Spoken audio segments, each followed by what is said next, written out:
Good morning, Mustang team. Here's Copper.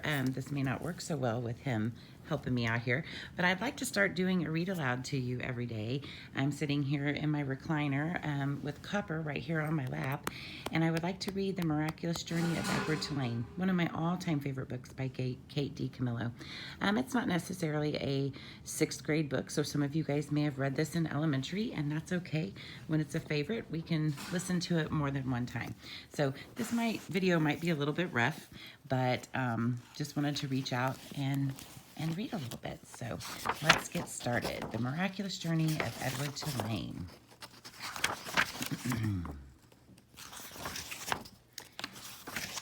Here we go. Chapter 1. Once in a house on Egypt Street, there lived a rabbit who was made almost entirely of china. He had china arms and china legs, china paws and a china head, a china torso and a china nose. His arms and legs were jointed and joined by wires so that the china elbow and china knees could be bent, giving him much freedom of movement. His ears were made out of real rabbit fur, and beneath the fur there were strong, bendable wires, which allowed the ears to be arranged into poses that reflected the rabbit's mood: jaunty, tired, full of anew.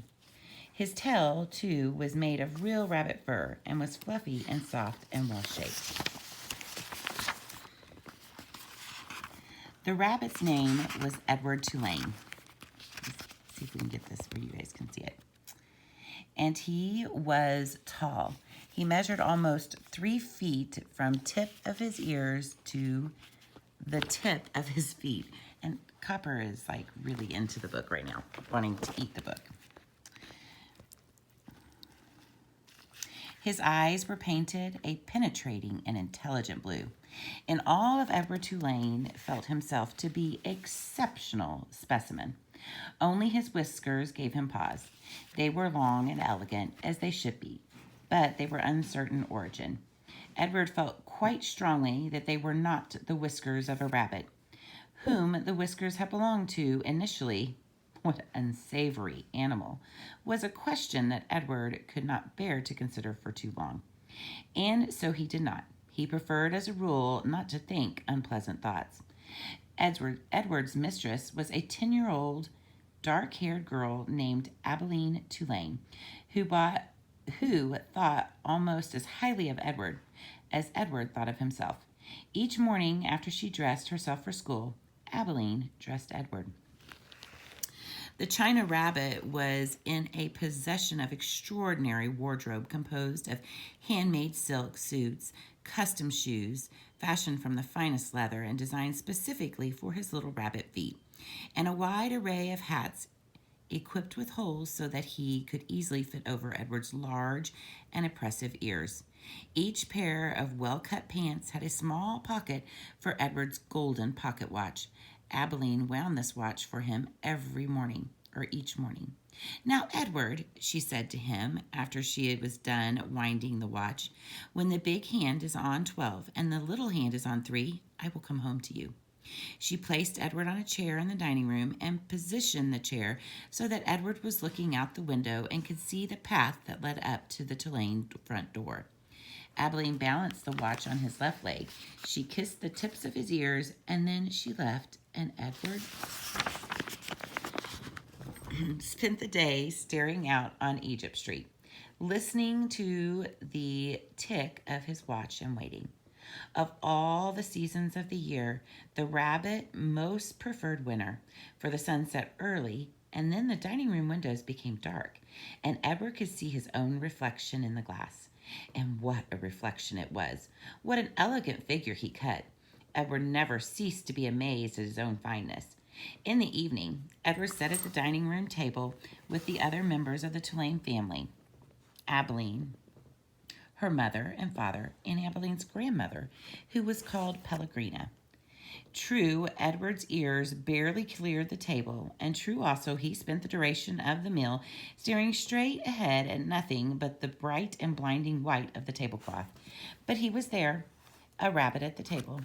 Abilene's parents found it charming that Abilene considered Edward real, and that she sometimes requested that a phrase or story be repeated because Edward had not heard it. Sorry, Copper is, once again, very interested in the book here. So let's get readjusted so you can see it. Papa, Adeline would say, I'm afraid that Edward didn't quite catch that last bit. Adeline's father would then turn in the direction of Edward's ears and speak slowly, repeating what he had just said for the benefit of the China Rabbit. Edward pretended out of courtesy to Adeline to listen, but in truth he was not very interested in what people had to say, and also he did not care for Adeline's parents and their condescending manner towards him. All adults, in fact, condescended to him. Let's think about what the word condescending means. Are you guys familiar with that word? When we think of how we talk to babies, sometimes we're condescending. Oh, aren't you a cute little thing? Oh, and it's kind of like it's demeaning. And that's kind of where Edward's coming from, is he thinks they're being condescending, like he doesn't understand. So they speak slower and louder for him. Only Abeline's grandmother spoke to him as Abeline did, as one equal to another. Pellegrina was very old, and she had large, sharp nose and bright black eyes that shone like dark stars. It was Pellegrina who was responsible for Edward's existence.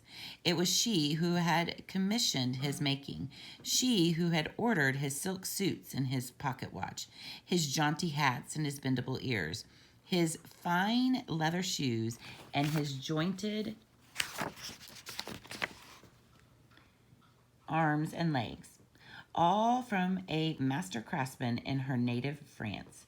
It was Pellegrina who had given him as a gift to Abeline on her 7th birthday, and it was Pellegrina who came each night to tuck Abeline into her bed and Edward into his. Will you tell us a story, Pellegrina? Abeline asked her grandmother each night.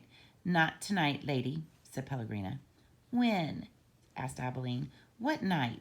Soon, said Pellegrina. Soon there will be a story. And then she turned off the light, and Edward and Abeline lay in the dark of the bedroom. I love you, Edward, Abeline said each night after Pellegrina had left. She said those words, and then she waited, almost as if she expected Edward to say something in return. Edward said nothing. He said nothing because, of course, he could not speak.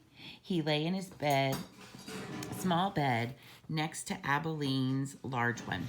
He stared up at the ceiling and listened to the sound of her breathing, entering and leaving her body, knowing that soon she would be asleep. Because Edward's eyes were painted on and he could not close them, he was always awake. Sometimes, if Abeline put him into his bed on his side instead of on his back, he could see through the cracks in the curtains and out into the dark night.